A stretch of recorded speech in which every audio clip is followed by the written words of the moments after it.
terlalu sering mendengar. Tetapi untuk mempraktekkannya, ini yang seringkali menjadi kendala di dalam kehidupan kita.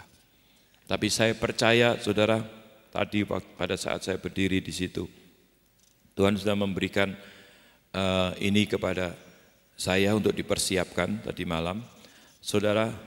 Dan ternyata mengucap syukur ini merupakan salah satu rambu-rambu yang akan membawa saudara dan saya tetap terjaga di dalam jalan-jalannya Tuhan. Sehingga kalau kita terus kerjakan, kalau terus kita lakukan, kita itu bisa sampai ke tempat tujuan. Luar biasa ya. Ternyata mengucap syukur ini adalah salah satu rambu-rambu yang Tuhan berikan kepada setiap kita, yang tetap mempertahankan saudara dan saya ada di dalam jalan-jalannya Tuhan. Sehingga kalau kita terus tetap terjaga di dalam jalan-jalannya Tuhan, kita pasti sampai kepada tujuan. Mengucap syukur. Bukan sekedar ini menjadi satu kebiasaan kita sebagai orang percaya. Oh, memang diajarkan mengucap syukur. Ya, mengucap syukur meskipun keadaan terpaksa, meskipun hati berat, mengucap syukur, mengucap syukur. Tapi karena ini hanya sebagai seolah-olah satu doktrin yang didoktrinkan kepada kita orang Kristen, pengajarannya mengucap syukur. Kemudian kita mengucap syukur itu tanpa ada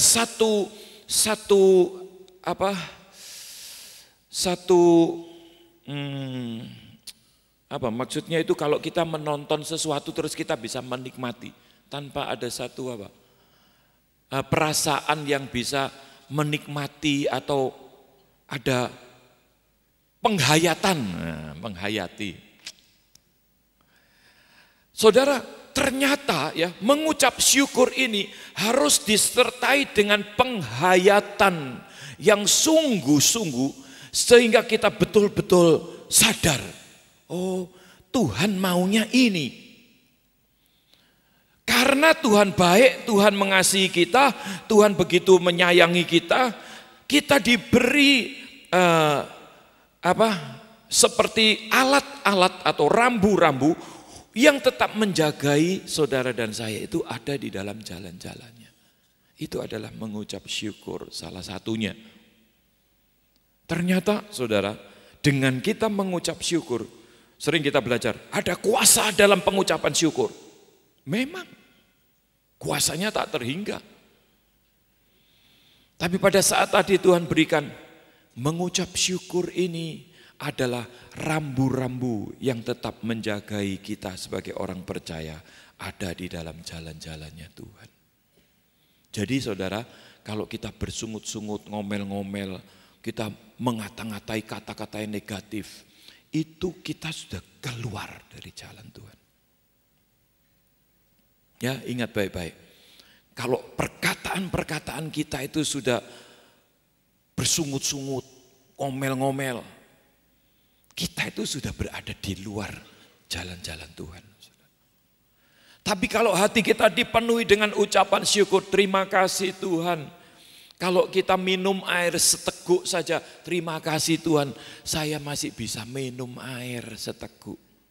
Kalau kita lihat orang sakit saudara, sama pipet itu untuk ini dia dimasukin alat-alat begitu, untuk supaya tidak kering, dikasih air, ditetesi. Kalau saudara dan saya bisa meneguk air, ya,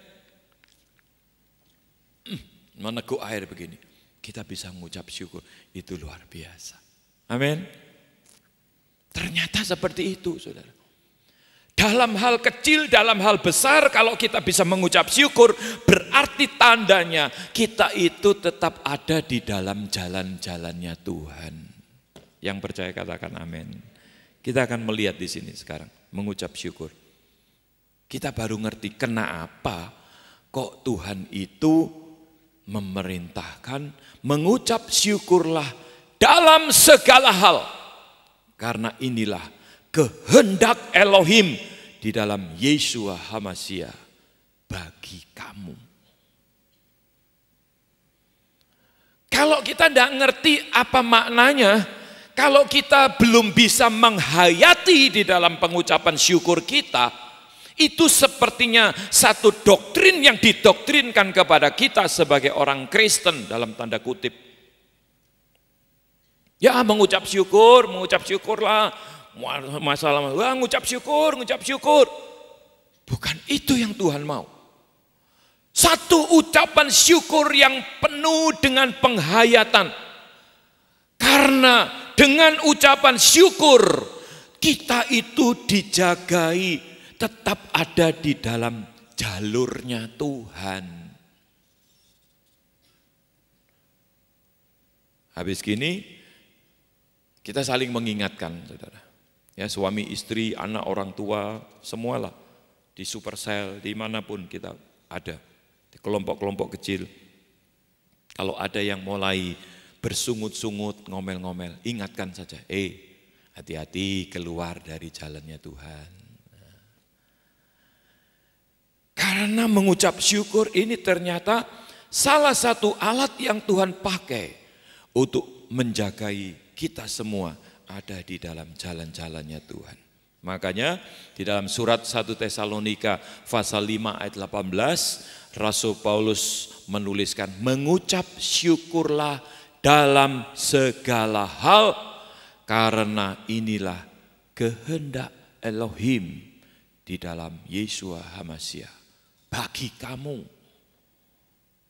Saudara dan saya belajar firman Tuhan, kita beribadah, kita memuji Tuhan, menyembah Tuhan.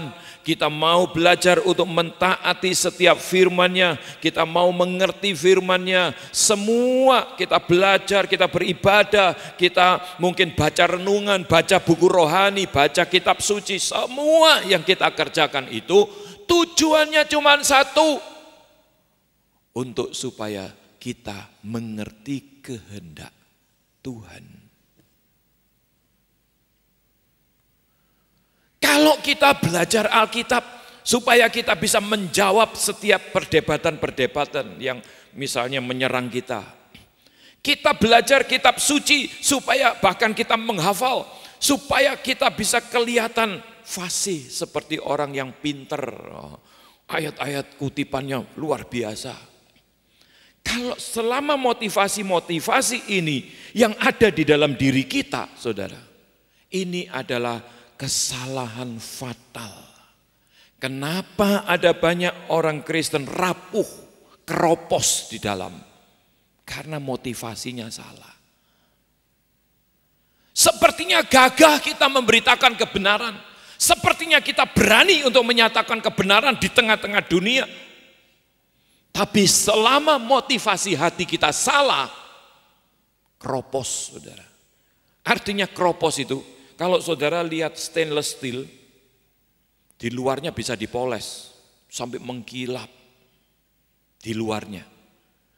Tapi kalau saudara biarkan air menggenang di dalamnya, tanpa ditawar-tawar lagi, stainless steel yang luarnya itu nampak mengkilap bagus. Bahkan kalau dilap begitu bisa pakai untuk cermin. Tapi kalau dalamnya keropos, tidak berapa lama saudara, itu akan patah dan mudah sekali rapuh. Diperkes gini aja sudah hancur. Saudara dan saya menjadi pengikut Tuhan Yeshua, tujuannya cuma satu, bagaimana kita bisa mengerti kehendak Bapa dan mentaatinya. Motivasi ini yang harus saudara dan saya miliki. Apapun yang kita kerjakan. Kita memberi persembahan, kita belajar kitab suci, kita ikut sahabat fellowship, kita bersekutu di dalam komsel, kita menjadi gembala sel, kita melayani di bidang apapun juga. Tujuannya itu harus cuma satu, melakukan kehendak Bapa, mengetahui kehendak Bapa dan mentaatinya dalam kehidupan kita. Salah satunya kita lihat dari ayat ini, mengucap syukur. Dalam segala hal, karena inilah kehendak Elohim. Kalau kita mau mentaati Tuhan, mengetahui dan mencari kehendak Tuhan, salah satunya mengucap syukur. Ini kehendak Tuhan. Saudara, waktu Tuhan Yesus mengawali pelayanannya, dia datang kepada Yohanes Pembaptis untuk dibaptis. Kemudian karena Yohanes Pembaptis adalah orang yang dipenuhi oleh Roh Kudus, dia adalah salah satu yang dinubuatkan oleh Nabi Yesaya yang hidup 600-700 tahun sebelum kelahirannya. Dinubuatkan bahwa Yohanes Pembaptis ini adalah hamba Tuhan yang mempersiapkan jalan-jalannya Tuhan Yesus, kedatangan Tuhan Yesus. Dia tahu karena Roh Kudus. Kemudian pada saat Tuhan Yesus datang, sebelumnya belum kenal mungkin. Aku mau baptis, ya kenal mungkin kenal, ya tahulah itu sanak saudara. Tapi mungkin enggak kumpul, saudara. Kak, engkau datang mau baptis, enggak layak aku. Apa jawab Tuhan Yesus? Tuhan Yesus katakan, kita harus melakukan semua yang menjadi kehendak Bapa.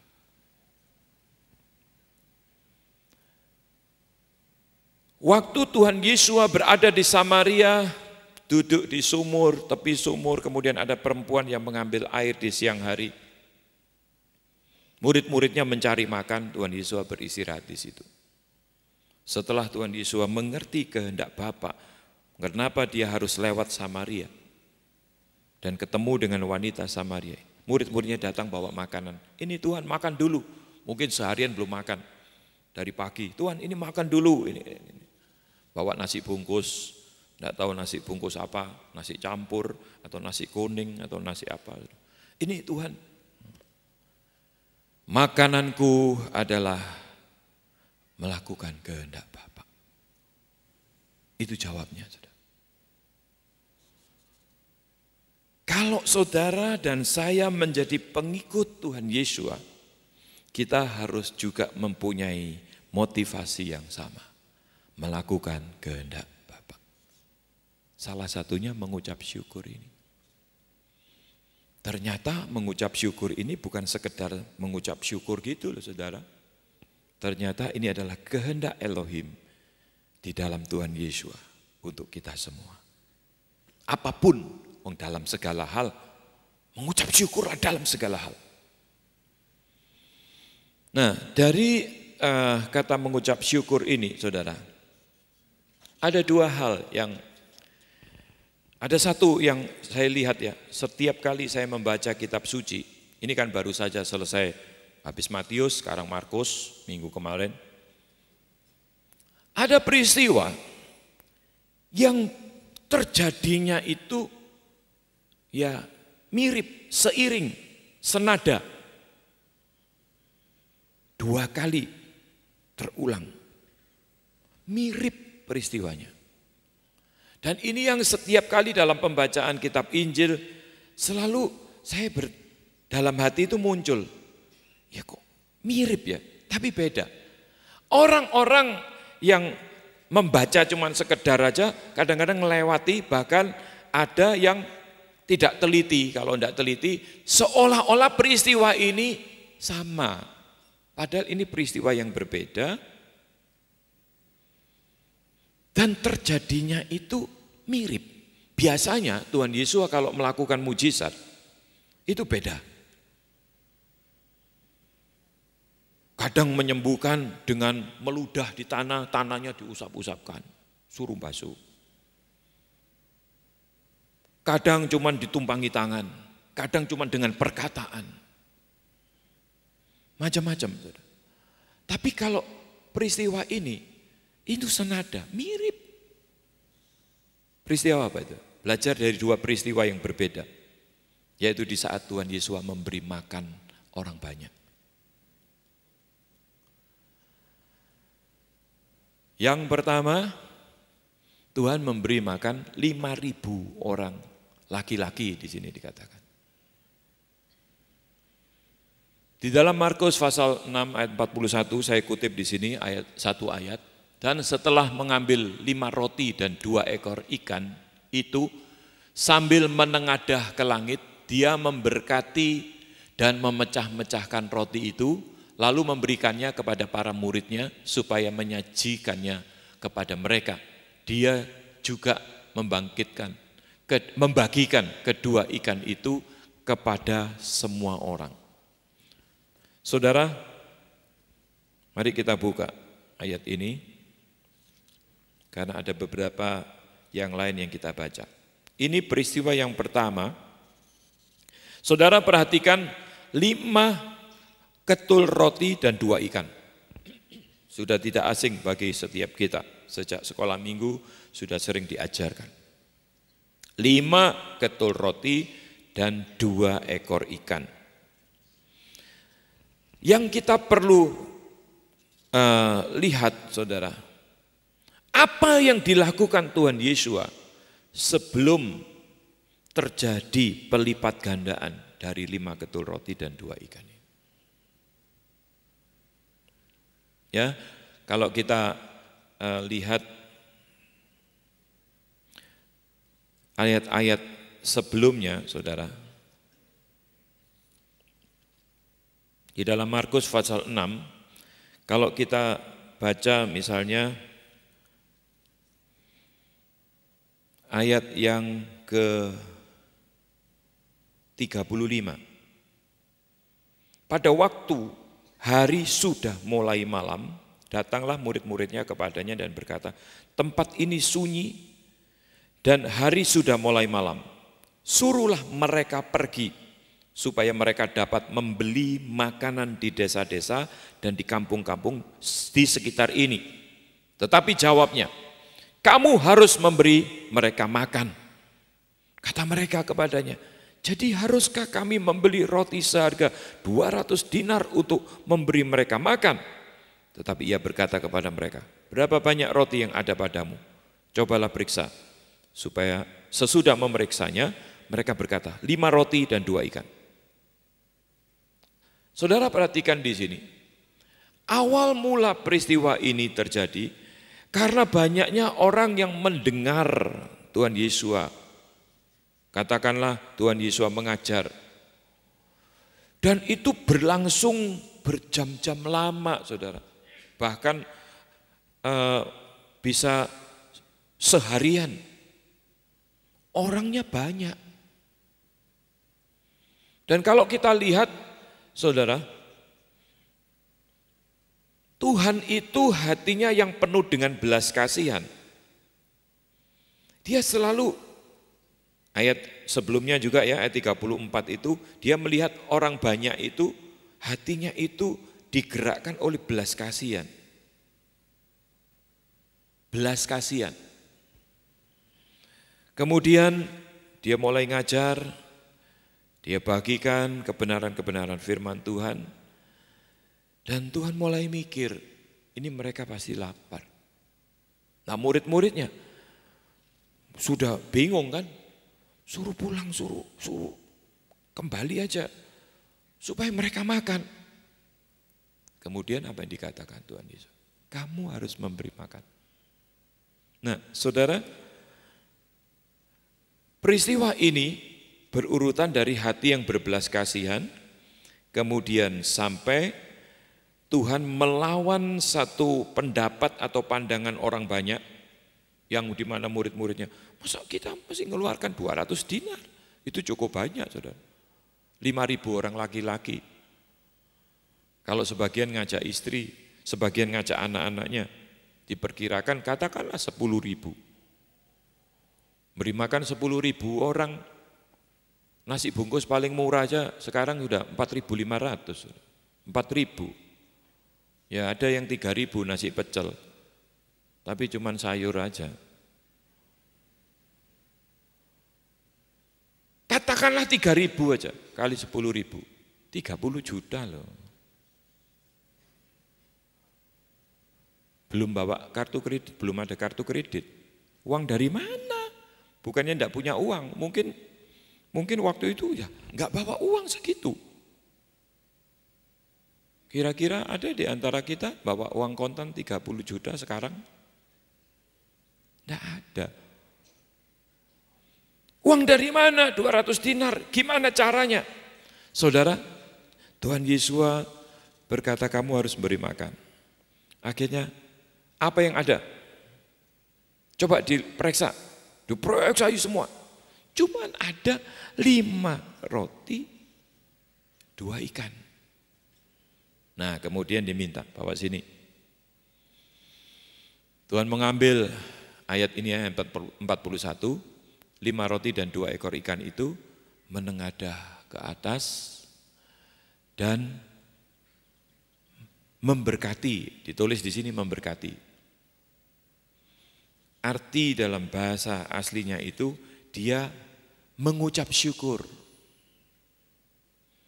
dan memecah-mecahkan roti itu dan memberikannya kepada murid-muridnya. Dan murid mulai membagi-bagi, murid-murid membagi-bagi pada orang banyak. Dan roti 5 ketul itu bisa dibagikan kepada 10.000 orang.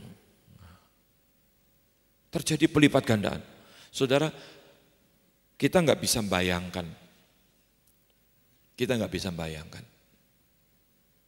Dibagi-bagi, bagi-bagi kok nggak habis-habis. Nah, saudara, dan di situ kalau kita baca ayat-ayat selanjutnya ya, ayat 39, lalu ia menyuruh orang-orang itu supaya semua duduk berkelompok-kelompok di atas rumput hijau.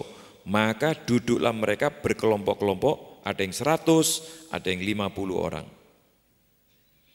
Dan setelah ia mengambil 5 roti dan 2 ikan itu, ia menengadah ke langit, ayat tadi ya, kemudian 42, dan mereka semuanya makan sampai kenyang.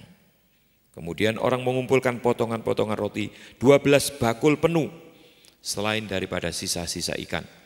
Yang ikut makan roti itu ada 5.000 orang laki-laki. Jadi peristiwanya itu dengan belas kasihan, suruh periksa adanya apa, Tuhan nggak cari-cari, wah ini bingung mikir strateginya apa, cari kampung terdekat atau desa terdekat, borong semua gini-gini, enggak. Apa yang ada sekarang ini, periksa. Mulai, cuman ketemu 5 roti 2 ikan. Kemudian dengan mengucap syukur, terus dipecah-pecah, dibagi. Ternyata saudara, apa yang dilakukan Tuhan Yesus? Kenapa Tuhan Yesus selalu berkata, urusanku itu melakukan kehendak Bapa.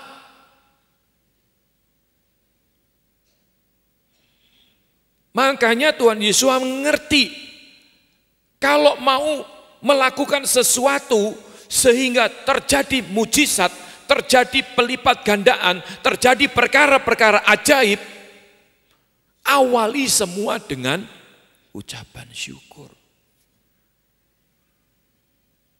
Awali dengan ucapan syukur.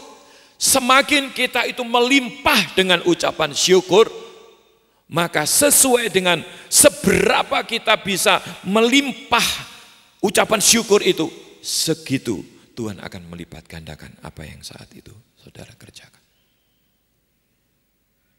Tuhan itu betul-betul ngerti ya saudara, melakukan kehendak Bapa.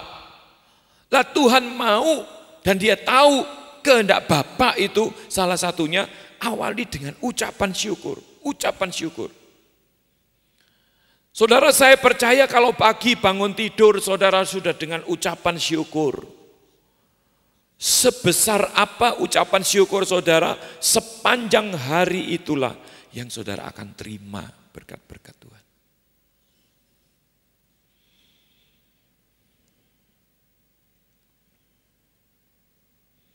Sampai 5 ketul roti, 2 ikan bisa memberi makan kenyang 5.000 orang laki-laki. Sisanya 12 bakul. Ini luar biasa mujizatnya ini, sudah memberi makan orang 5.000 laki-laki, belum termasuk anak-anak dan wanita, kenyang. Masih ada sisa 12 bakul. Itu belum ikan-ikannya. Dikatakan di situ 12 bakul belum ikan-ikannya. Rotinya saja 12 bakul. Tidak sebanding dengan awalnya 5 ketul roti. Dari sisanya saja 12 bakul. Dari sisanya loh ini. Kenapa wanita yang bukan orang Israel yang dikatakan oleh Tuhan Yesus tidak pantas memberikan roti kepada anjing? Roti ini disediakan untuk anak-anak. Tapi wanita ini berkata, iya Tuhan, tapi anjing pun makan remah-remah.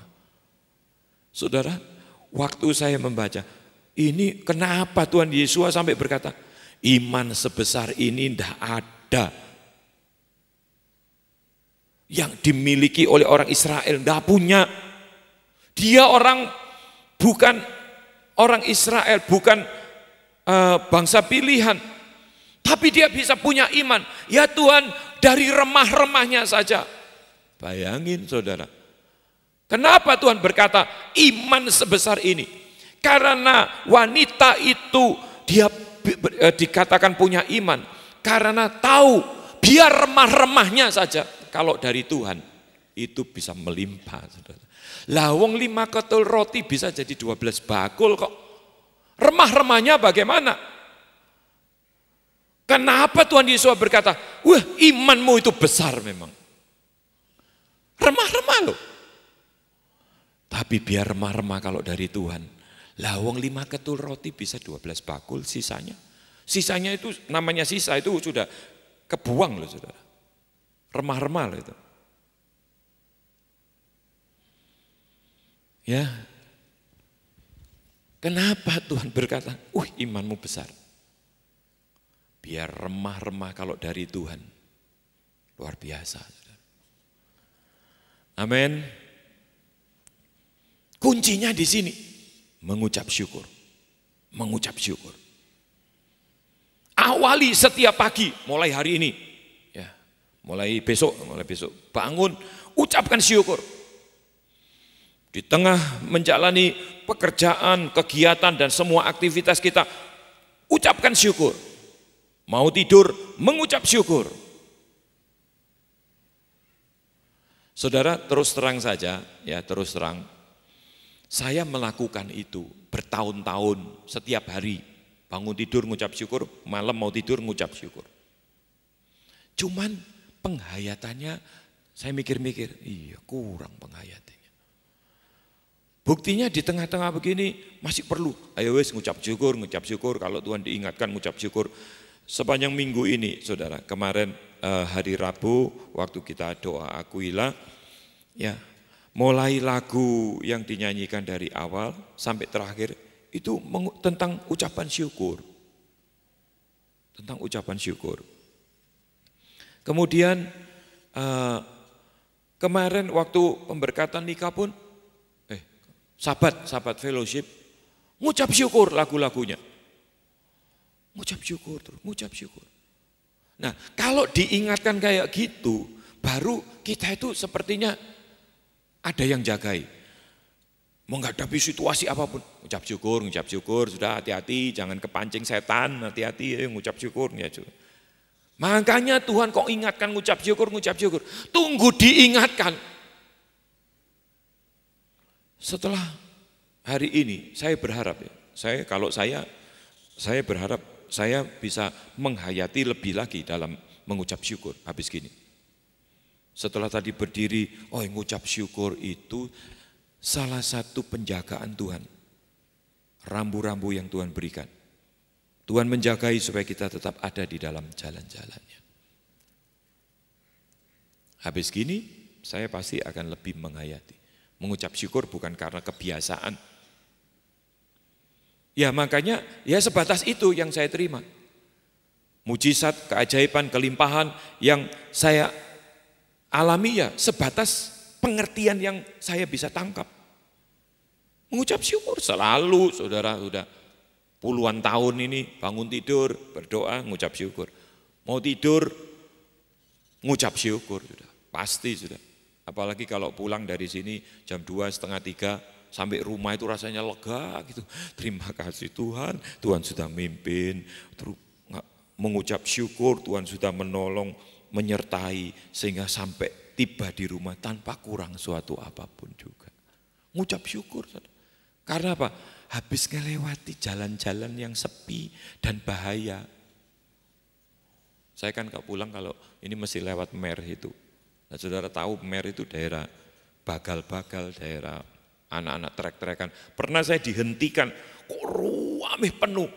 Jam setengah 3 pagi, ruamih jalan Mer itu penuh. Anak-anak trek-trekan, di stop saya. Ya saya diam aja, saudara. Wah ini ruamih. Wah, setelah itu nggak berapa lama mereka bisa minggir semua. Mulai disuruh jalan. Wah, leganya. Ada satu pemuda yang DJ atau apa itu pulang kerja pagi, terus mati itu di ngagel karena dikejar nyerempet. Ini anak-anak trek-trekan yang tengah pagi itu, dia serempet salah satu motornya, dia melarikan diri, dia kewajar terus dia di BAT itu, rel sepur itu dia naik gini sampai terbang itu mobilnya karena naik tanjakan, dikebut aja tuh nabrak, sudah nabrak anaknya, dipukuli sampai mati. Seperti itu keadaannya, saudara.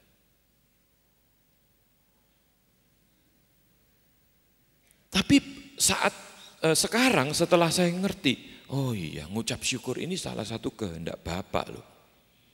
Dan ini menjagai kita untuk tetap ada di dalam jalan-jalan kebenaran. Jalan-jalannya Tuhan yang membawa kita kepada satu tujuan. Habis gini pasti beda. Sesuai dengan pengertian kita, maka terjadinya pelipat gandaan itu seperti itu. Kalau Tuhan Yesus, tidak ada masalah. 5.000, 10.000, bagikan. Sisanya dikumpulkan. 12 bakul. Peristiwa yang kedua, itu yang 4.000. Di dalam Markus pasal 8, ayat yang ke-6, saya kutip satu ayat ini. Dan dia memerintahkan kepada kerumunan orang itu untuk duduk di tanah. Ya, tadi duduk di padang rumput hijau, ini duduk di tanah. Dan setelah menerima ke-7 roti itu, tadi 5 roti, sekarang 7. Sambil mengucap syukur, dia memecah-mecahkannya dan memberikan kepada para muridnya agar mereka dapat menyajikan atau membagikan, dan mereka menyajikannya, membagikan kepada kerumunan orang itu. Ayo kita baca beberapa ayat yang lain. Mulai ayat yang pertama, Markus pasal 8. Pada waktu itu ada pula orang banyak di situ yang besar jumlahnya, dan karena mereka tidak mempunyai makanan, Tuhan Yesus memanggil murid-muridnya dan berkata, hatiku tergerak oleh belas kasihan kepada orang banyak itu. Perhatikan, hatiku tergerak oleh belas kasihan. Sama ya seperti tadi. Sudah 3 hari mereka mengikuti aku, dan mereka tidak mempunyai makanan. Dan jika mereka kusuruh pulang ke rumahnya dengan lapar, mereka akan rebah di jalan sebab ada yang datang dari jauh. Murid-muridnya menjawab, bagaimana di tempat yang sunyi ini orang dapat memberi mereka roti sampai kenyang? Tuhan Yesus bertanya kepada mereka, berapa roti ada padamu? Jawab mereka, 7. Lalu ia menyuruh orang banyak itu duduk di tanah. Sesudah itu ia mengambil roti, ke-7 roti itu, mengucap syukur, memecah-mecahkannya dan memberikannya kepada murid-muridnya untuk dibagi-bagikan, dan mereka memberikannya kepada orang banyak. Ayat 7, mereka juga mempunyai beberapa ikan. Dan sesudah mengucap berkat atasnya, ia menyuruh supaya ikan itu juga dibagi-bagikan. Dan mereka makan sampai kenyang. Kemudian orang mengumpulkan potongan-potongan roti yang sisa sebanyak 7 bakul. Mereka itu ada kira-kira 4.000 orang, lalu Tuhan Yesus menyuruh mereka pulang. Ia segera naik ke perahu dengan murid-muridnya dan bertolak ke daerah Dalmanuta. Saudara, ngerti urut-urutannya. Jarang di dalam kitab suci, mungkin ini cuma satu-satunya, yang diulangi oleh Tuhan caranya. Caranya itu awal dengan belas kasihan. Ada belas kasihan, orang banyak, harus diberi makan. Jangan disuruh pulang dengan perut kosong. Suruh duduk di bawah. Punya berapa? Ada berapa? Yang ada, nggak usah, cari dulu seberapa banyak, sisanya nanti kita berdoa. Nah, seringkali kan kita gitu. Ini enggak, apa yang ada sekarang ini? 7 roti dan beberapa ikan, ikannya enggak ditulis berapa. 7 roti, bawa sini. Sama saudara caranya, mengucap syukur kepada Bapa, memecah-mecahkannya, berikan kepada murid-muridnya, dibagi kepada mereka. Mereka makan sampai kenyang. Sisanya, ya ini lumayan, biar 7 roti, sisa 7 bakul ya masih banyak kan, remah-remahnya loh, sisanya. Jarang peristiwa-peristiwa dicatat sampai 2 kali yang mirip caranya. Cara yang Tuhan lakukan untuk melakukan suatu pelipat gandaan, suatu multiplikasi, satu keajaiban, mujizat, caranya sama. Ya ini, peristiwa memberi makan, yang tadi 5.000, yang sekarang 4.000. Caranya sama. Kalau caranya sama dan diulangi di dalam kitab suci, saudara, saya percaya tidak ada cara lain. Ya ini caranya. Ya begini ini, mengucap syukur, mengucapkan berkat, bersyukur, give thanks, bersyukur. Ya, dalam bahasa aslinya memang beda tapi artinya sama. Dengan semata-mata, dengan spontan mengucap syukur. Ucapan syukur bukan karena didoktrinkan. Mengucap syukur harus dengan penghayatan. Ini caranya bisa sama. Suruh ngumpulkan juga sisa-sisanya. Saudara, kadang-kadang kita ini kurang menghargai. Kalau seandainya kita melakukan sesuatu, ya, di sini seringkali kan beri makan orang-orang yang kurang mampu, kita memberi makan. Selalu yang melayani itu bilang, wih ini 5 ketul roti 2 ikan terjadi. Yang datang banyak. Waktu kami mantu juga, katanya makanan itu berlimpah. Saya cuman geleng-geleng, ya udah. Orang mantu, yang pernah mantu kan pasti sudah pengalaman kan.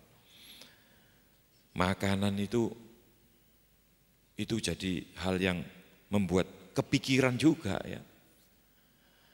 Ya, seringkali mestinya dulu kita secara khusus, kalau sekarang sudah mengerti kayak sekarang arti pengucapan syukur, pasti saya waktu itu ngucap syukur, diberkati, ucap syukur, limpah sampai kenyang. Nggak melakukan seperti itu aja banyak yang bilang, wih makanan, sampai ada seorang ibu yang bilang, di mana-mana dia bilang, saya itu ngelihat dengan mata kepala sendiri, makanan itu bisa berlimpah-limpah, orang segitu banyak. Itu waktu Ivan merit. Orang segitu makan bisa, wih dijoki lagi, sampai dijoki, orangnya yang sudah berkurang datangi makanan itu. Karena apa saudara? Wareg. Saya ngelihat Tuhan itu luar biasa. Habis gini, saudara, ya. Beruntung saudara yang belum mantu. Habis gini kalau mantu, ucapan syukur aja. Ucapan syukur, ucapkan berkat, berkati makanannya. Udah, gak usah khawatir. Saudara, kalau kita lihat dengan peristiwa yang sama, ya, kronologisnya itu loh. Tapi ini peristiwa yang berbeda. Dulu saya pernah beranggapan mungkin 30 tahun yang lalu atau apa, enggak terlalu merhatikan yang gini-gini. Ini bisa-bisa keliru mencatatnya ini. Satu catat 5.000, satu catat 4.000. Sama ini peristiwanya. Sebab biasanya di dalam kitab suci ini enggak ada yang peristiwa yang dilakukan sama. Padahal peristiwanya berbeda. Ya, kita seringkali belajar juga waktu Daud berperang. Daud selalu mencari kehendak Tuhan. Dia tidak mendasari dengan pengalaman masa lalu. Caranya untuk, kalau dulu saya dengan cara begini menang, saya pakai cara begini, ini pasti kehendak Tuhan. Belum tentu. Yang kita tahu seperti itu. Tuhan Yesus pun untuk menyembuhkan orang sakit, melakukan mujizat-mujizat, tidak pernah dengan cara yang diulangi dengan cara yang sama. Tapi peristiwa memberi makan ini sama.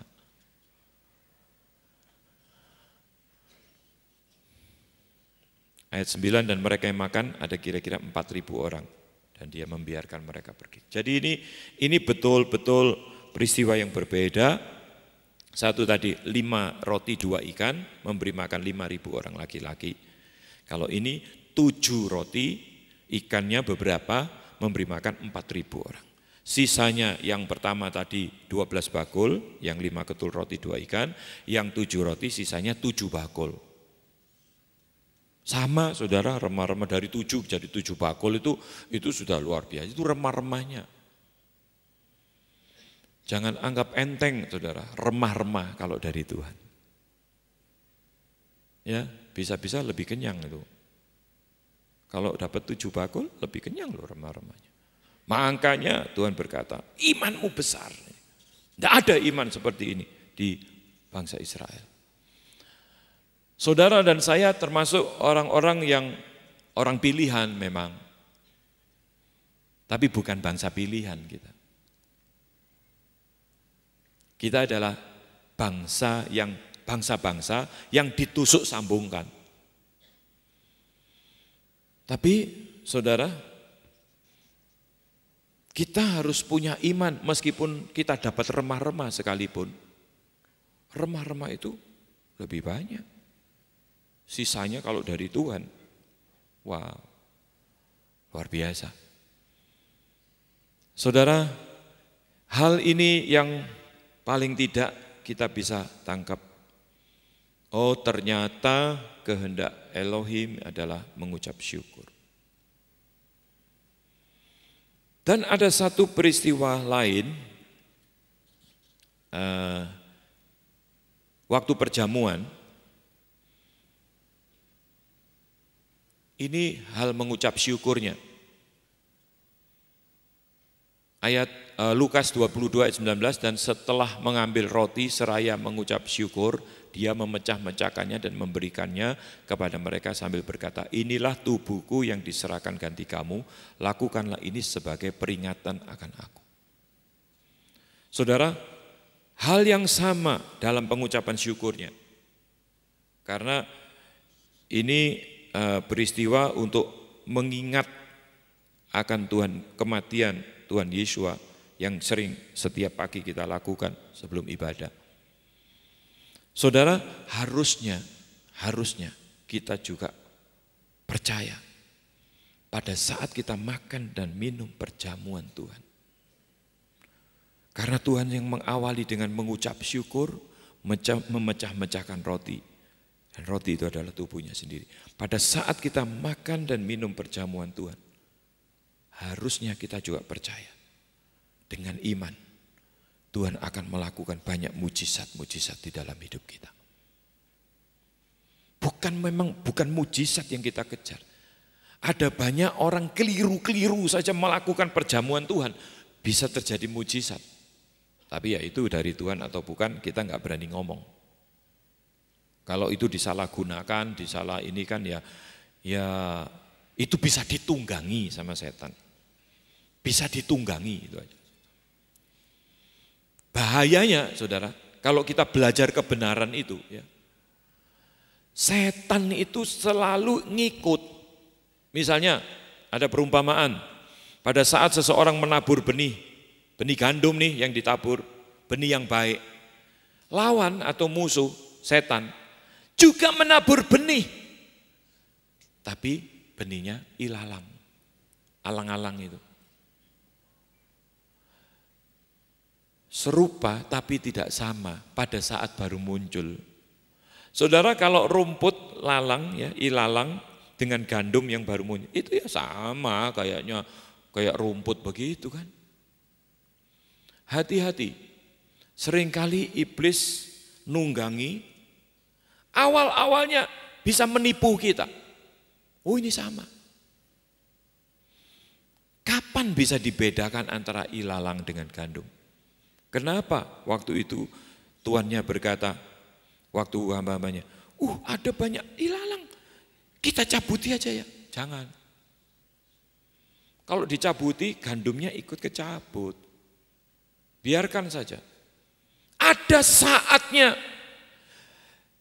ada waktunya, di mana nanti kita bisa membedakan antara ilalang dan gandum.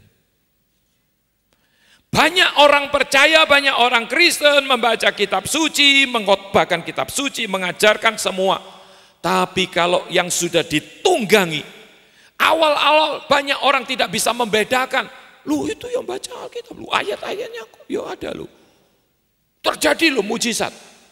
Makanya kita jangan terpancang dengan mujizatnya. Awal-awal mungkin sama. Tapi ada waktunya di mana bisa dibedakan antara ilalang dan gandum. Kapan itu? Pada saat kalau sudah bertumbuh, sama-sama bertumbuhnya. Gandum mengeluarkan buah-buah, tapi ilalang tidak. Yang dipetik itu adalah buah-buahnya. Saudara dan saya menjadi orang percaya, mungkin satu gereja, saya berharap sih semua kita gandum. Tidak ada ilalangnya. Mungkin dalam kesehari-harian pergaulan kita, dalam persekutuan kita tidak bisa membedakan memang. Karena semua berkata, Shalom, puji Tuhan, haleluya. Luar biasa. Ayatnya begini, hebat Tuhan, ajaib. Ya, bersyukur, ini. Sepertinya sama. Tapi apa yang membedakan? Tunggu waktunya. Makanya kenapa kita terus didorong berbuah-buah.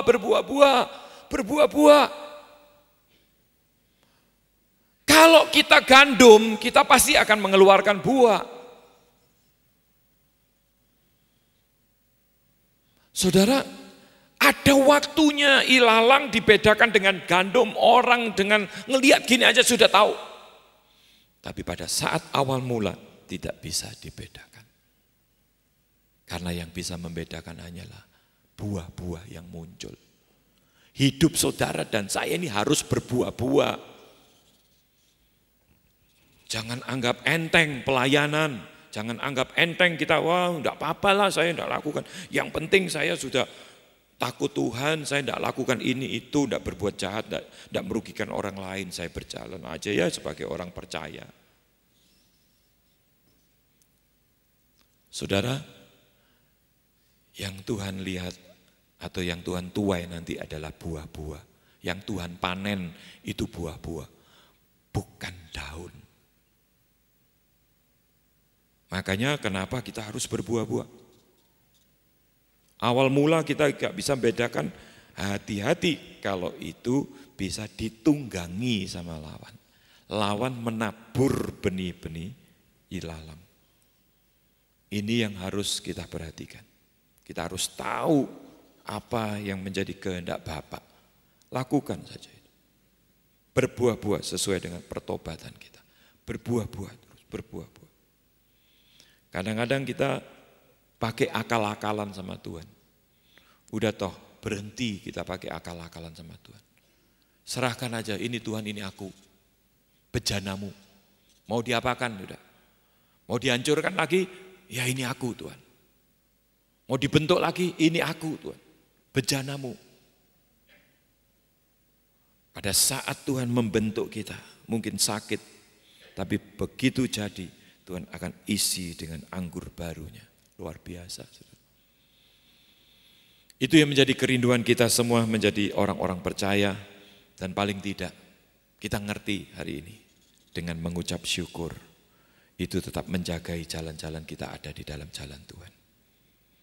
Kalau kita sudah tidak bisa mengucap syukur, hati-hati. Kelihatannya jalan kita sudah keluar dari jalan Tuhan. Yang dilihat cuma sisi negatifnya aja. Kejelekan-kejelekan. Ketemu orang gitu aja. Aduh orang gini. Aduh, yang dilihat itu selalu sisi-sisi negatifnya. Kenapa kok Tuhan bilang, apa yang baik? Rasul Paulus bilang kepada jemaat di Filipi. Apa yang baik, apa yang suci, apa yang mendatangkan keuntungan, apa yang ini. Pikirkanlah semua itu. Nah itu ditiru sama dunia, positive thinking. Sehingga sekarang juga antara motivator dengan preacher, dengan pengkhotbah beda. Seharusnya beda, tapi orang nggak bisa bedakan. Wah, ada banyak orang terkagum-kagum dengan motivator. Saudara, kita harus betul-betul berhati-hati di dalam hal ini.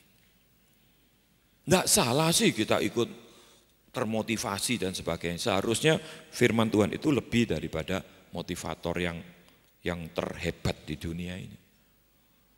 Karena ini betul-betul bisa memberikan, mengencourage kita, memberikan dorongan kita, memacu kita, memotivasi kita untuk berbuah-buah.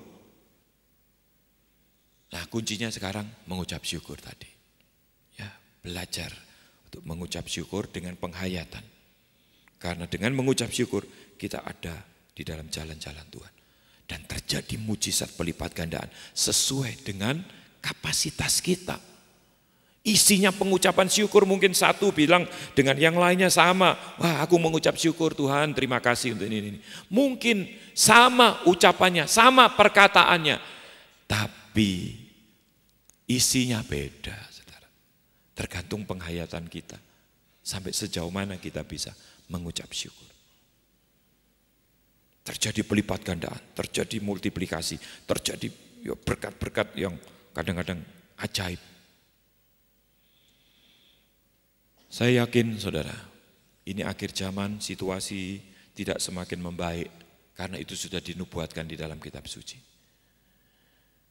Tekanan demi tekanan pasti akan kita hadapi. The great stress dikatakan di situ akan terjadi. Tapi kita orang percaya, kita diberi alat-alat, tools untuk kita bisa tetap berjalan di dalam jalannya Tuhan. Salah satunya mengucap syukur.